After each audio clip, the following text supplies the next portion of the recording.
Rail budget Telangana के पास है। भाजपा का लक्ष्य यही है, तेलंगाना विकसित बने, तेलंगाना भारत को विकसित बनाए। साथियों, भारत की आत्मनिर्भरता में तेलंगाना की भूमिका बहुत बड़ी है। जब भारत ने तय किया है कि हम कोरोना की वैक्सीन, भारत की अपनी वैक्सीन बनाएंगे, तो तेलंगाना के लोगों ने आगे बढ़कर अपना दायित्व निभाया। जब भारत ने तय किया कि हम दवाइयों के लिए कच्चा माल बनाएंगे, तो तेलंगाना के लोग नई ऊर्जा के साथ जुट गए। जब भारत ने तय किया कि हम मेड इन इंडिया पर बल देंगे, तो तेलंगाना के मैन्युफैक्चरर्स ने पूरी ताकत लगा दी।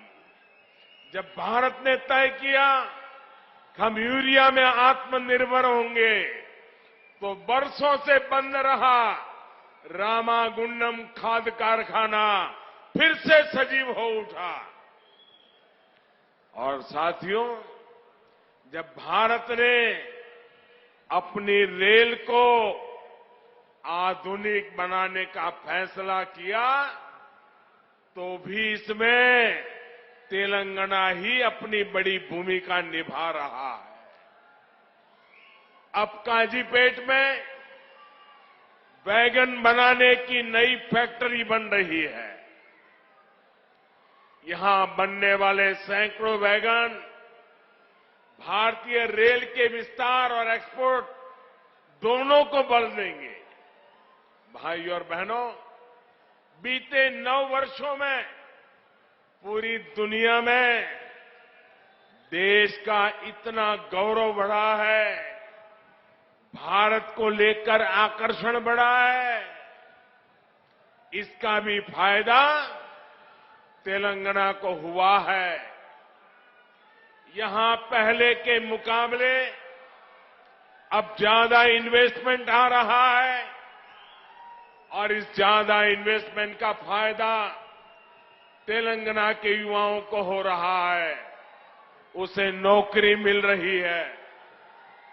भाजपा सरकार ने दुनिया में भारत की जो साख बढ़ाई है, ये उसी का नतीजा है। लेकिन सवाल ये है कि यहां तेलंगाना में जो सरकार है, उसने क्या किया? साथियों, यहां की राज्य सरकार ने सिर्फ 4 काम किए हैं। यहां की सरकार ने सिर्फ 4 काम किए हैं। पहला, सुबह शाम मोदी को, केंद्र सरकार को रेगुलरली गाली देने का काम किया है। पूरी डिक्शनरी इसी काम में लगाई है। दूसरा काम क्या किया है? एक परिवार को ही सत्ता का केंद्र बनाने का और खुद को तेलंगाना का मालिक साबित करने का काम किया है। तीसरा काम क्या किया है? इन्होंने तेलंगाना के आर्थिक विकास को चौपट कर दिया। चौथा काम क्या किया? चौथा, इन लोगों ने तेलंगाना को भ्रष्टाचार में डुबो दिया। आज तेलंगाना में ऐसा कोई प्रोजेक्ट नहीं है जिसमें भ्रष्टाचार के आरोप नहीं है। केसीआर सरकार यानी सबसे भ्रष्ट सरकार। और देखिए खेल, अब तो दिल्ली तक इनके भ्रष्टाचार के तार फैल गए हैं।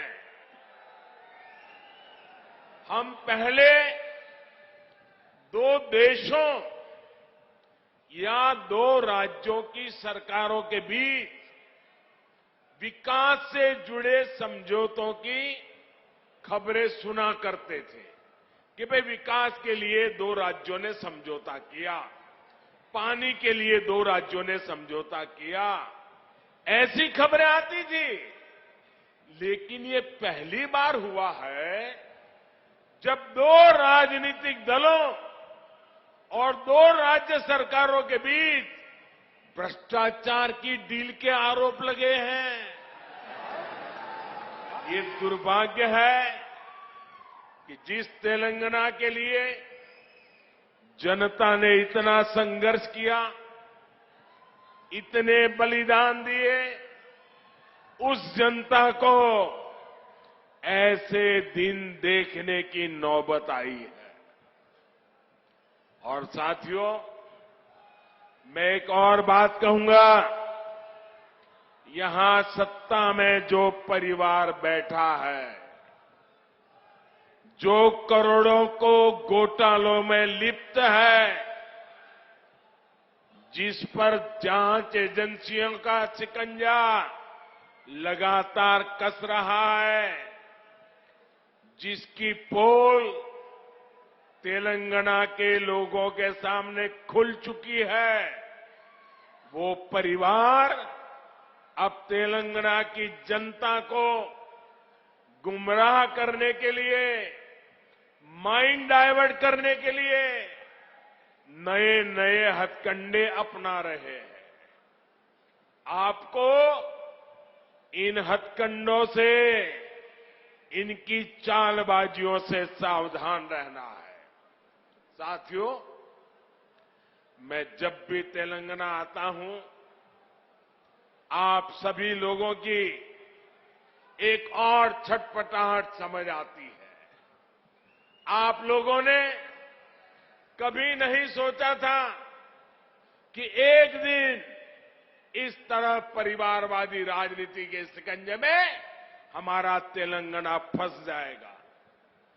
परिवारवादियों को सिर्फ अपने बच्चों, अपने बेटे बेटियों के भविष्य की चिंता होती है। उन्हें देश के, तेलंगाना के दूसरे बच्चों का भविष्य बर्बाद होने से कोई फर्क नहीं पड़ता। और देश के लोगों को, तेलंगाना के लोगों को एक और बात भी नोट करनी होगी। ये जितनी भी परिवारवादी पार्टियां हैं, उनकी नींव भ्रष्टाचार पर खड़ी होती है। परिवारवादी कांग्रेस का भ्रष्टाचार पूरे देश ने देखा है। परिवारवादी बीआरएस का भ्रष्टाचार पूरा तेलंगाना देख रहा है। कांग्रेस हो या बीआरएस, दोनों ही तेलंगाना के लोगों के लिए घातक है। इन दोनों से ही तेलंगाना के लोगों को बचकर रहना है। साथियों, किसी भी जनप्रतिनिधि के लिए सबसे बड़ा पाप होता है अपनी जनता का भरोसा तोड़ना। और यहां की राज्य सरकार ने तेलंगाना के लोगों का भरोसा चकनाचूर करने का पाप किया है। कितनी सारी उम्मीदें लगाई थी आप लोगों ने, लेकिन हर उम्मीद को तेलंगाना सरकार ने तोड़कर रख दिया। यहां की सरकार अच्छी तरह जानती है कि पिछले 9 साल में उसने तेलंगाना के लोगों को सिर्फ और सिर्फ धोखा दिया है। उसने राज्य में एक के बाद एक भर्ती घोटाले करके यहां के युवाओं के साथ विश्वासघात किया है। तेलंगाना आंदोलनों के वो दिन मैं कभी भूल नहीं सकता। कितनी बड़ी बड़ी बातें कही गई थी कि हम यहां लाखों भर्तियां करेंगे, युवाओं को सरकारी नौकरी देंगे, लेकिन आपको इन लोगों ने सिर्फ और सिर्फ झूठ ही दिया है। तेलंगाना में भ्रष्टाचार का जो खुला खेल चल रहा है, इसका सबसे बड़ा नुकसान यहां के युवाओं को उठाना पड़ रहा है। Telangana state public service commission scam के बारे में कौन नहीं जानता है। पिछले 9 वर्षों से तेलंगाना के लाखों नौजवान सरकारी भर्तियों का इंतजार कर रहे हैं, लेकिन यहां की सरकार ने सरकारी नौकरियों को अपने नेताओं की तिजोरी भरने का माध्यम बना दिया है। साथियों, तेलंगाना की 12 यूनिवर्सिटीज में हायर एजुकेशन को तबाह करके यहां की सरकार ने लाखों नौजवानों का भविष्य बर्बाद कर दिया है। आज भी तेलंगाना की यूनिवर्सिटीज में 3000 से ज्यादा टीचर्स के पद खाली पड़े हैं। आज भी तेलंगाना की सरकारी स्कूलों में टीचर्स की 15,000 से ज्यादा पोस्ट खाली पड़ी है। क्या ये इन स्कूलों में पढ़ने वाले बच्चों के साथ विश्वासघात नहीं है क्या? धोखा नहीं है क्या? इन लोगों ने आपसे वायदा किया था कि हर बेरोजगार को 3,000 रुपये का भत्ता देंगे। ये वायदा करके भी तेलंगाना सरकार ने नौजवानों को सिर्फ धोखा दिया, विश्वासघात किया।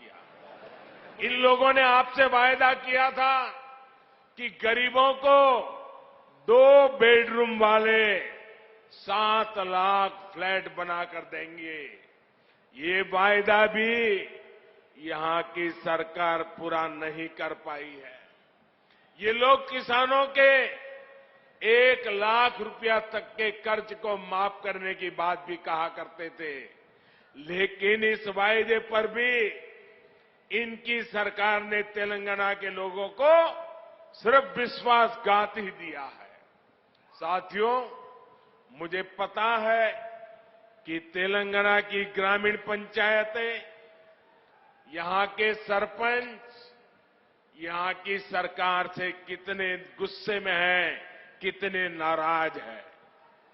ये बीजेपी की केंद्र सरकार है जिसने तेलंगाना की ग्राम पंचायतों को 12,000 करोड़ रुपए से ज्यादा सीधा देने का सुनिश्चित किया है। यहां की ग्राम पंचायतें ज्यादातर काम सेंट्रल फंड से ही करा रही है। केसीआर सरकार यहां ग्राम पंचायतों के सामने लगातार मुश्किल खड़ी कर रही है। इसलिए तेलंगाना की हजारों पंचायतें भी अब यहां की परिवारवादी सरकार को पटखनी देने का इरादा कर चुकी है। साथियों, बीजेपी सरकार ग्रामीण अर्थव्यवस्था को मजबूत करने के लिए गांवों में ज्यादा से ज्यादा खर्च कर रही है। पैडी प्रोक्योरमेंट के माध्यम से यहां के धान किसानों को पिछले 9 साल में 1,30,000 करोड़ रुपए से ज्यादा दिए गए। मनरेगा के तहत तेलंगाना के गांवों में करीब करीब 25,000 करोड़ रुपए का काम कराया गया है। पीएम किसान सम्मान निधि के जरिए भी तेलंगाना के करीब 40 लाख किसानों के बैंक खाते में 9,000 करोड़ रुपए सीधे भेजे गए हैं। पीएम आवास योजना के तहत जो करोड़ों घर बनाए गए हैं, उनमें से भी हजारों करोड़ रुपए ग्रामीण अर्थव्यवस्था में पहुंचे हैं। साथियों, बीजेपी ने निरंतर प्रयास किया है कि किसानों को सशक्त करें, उनके खर्च कम करें, उनकी आय बढ़ाएं। हमने लागत का 1.5 गुना एमएसपी देने का वादा किया था। हमने वो गारंटी को पूरा करके दिखाया। हमने दाल की एमएसपी पर रिकॉर्ड खरीदी करके हमारी गारंटी पूरी की। हमने सिंचाई के नेटवर्क को सशक्त करने का वादा किया था, वो गारंटी भी हमने पूरी की। किसानों को कोल्ड स्टोरेज की दिक्कत ना हो, इसके लिए दुनिया का सबसे बड़ी भंडारण योजना पर पूरा काम हो रहा है। आप जानते हैं कि जो 7 मेगा टेक्सटाइल पार्क देश में बनने वाले हैं, उनमें से भी एक यहां तेलंगाना में बनने जा रहा है। इन सभी प्रयासों का लाभ यहां के किसानों को होगा, हमारे कॉटन ग्रोवर किसानों को होगा। भाइयों बहनों, तेलंगाना की सरकार ने गरीब, दलित, पिछड़े आदिवासियों को सिर्फ झूठे वादे दिए, झूठी घोषणाएं दी, लेकिन केंद्र की बीजेपी सरकार ने सही मायने में इन वर्गों को सशक्त किया है। वारंगल सहित इस पूरे क्षेत्र में बड़ी संख्या में आदिवासी और पिछड़े समाज के लोग रहते हैं। पहले की सरकारों में हमारे आदिवासी भाई बहनों के साथ सौतेला व्यवहार किया जाता था। सड़कें हो, पीने का पानी हो, स्कूल हो, अस्पताल हो, हमारे ट्राइबल भाई बहन का नंबर सबसे अंत में आता था। आदिवासी क्षेत्रों के विकास के लिए बीजेपी ने पहले की सरकारों की सोच और अप्रोच दोनों को बदल दिया। हमने आदिवासी क्षेत्रों में सैकड़ों नए एकलव्य मॉडल स्कूल खोले। हमने वन उपज के सही दाम देने के लिए एमएसपी का दायरा बढ़ाया। हमने जनधन केंद्रों के माध्यम से रोजगार के नए साधन तैयार किए। आज आप देख रहे हैं कि इन आदिवासी क्षेत्रों में 6 लेन के 4 लेन के हाईवे बन रहे हैं, इंडस्ट्रियल कॉरिडोर बन रहे हैं। मिशन मोड पर 4G नेटवर्क की सुविधाएं तैयार की जा रही है। आदिवासी परिवारों में सिकल सेल एनीमिया की बहुत बड़ी दिक्कत है। अब बीजेपी सरकार ने सिकल सेल एनीमिया को जड़ से हटाने के लिए भी अभियान शुरू किया है। साथियों, आजकल कुछ लोग चुनाव से पहले जनता को गुमराह करने के लिए झूठी गारंटी लेकर आ रहे हैं। बीजेपी चुनाव के लिए झूठी बातें या झूठी गारंटी कार्ड नहीं बांटती। अगर बीजेपी हर गरीब परिवार को मुफ्त राशन देने की बात करती है, तो पूरा राशन गरीब के किचन तक पहुंचता है। बीजेपी अगर आयुष्मान भारत कार्ड देती है, तो 5 लाख रुपए तक का मुफ्त इलाज हर गरीब परिवार को मिलने लगता है। अगर बीजेपी घर घर टॉयलेट बनाने का अभियान शुरू करती है, तो हर गरीब, दलित, पीड़ित, पिछड़े आदिवासी के घर तक सुविधा पहुंचती है। अगर बीजेपी गरीब परिवार की बहनों को नल से जल देने का भरोसा देती है, तो ये काम पूरा करके भी दिखाती है। तेलंगाना की जनता ये सब कुछ अनुभव कर रही है। इसलिए आज तेलंगाना की आकांक्षा है, आज तेलंगाना की आशा अपेक्षा है, अब की बार बीजेपी सरकार अब की बार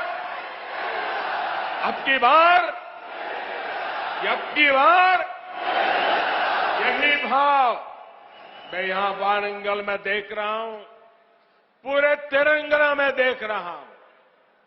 भाइयों बहनों, ये बड़ी संख्या में आपकी मौजूदगी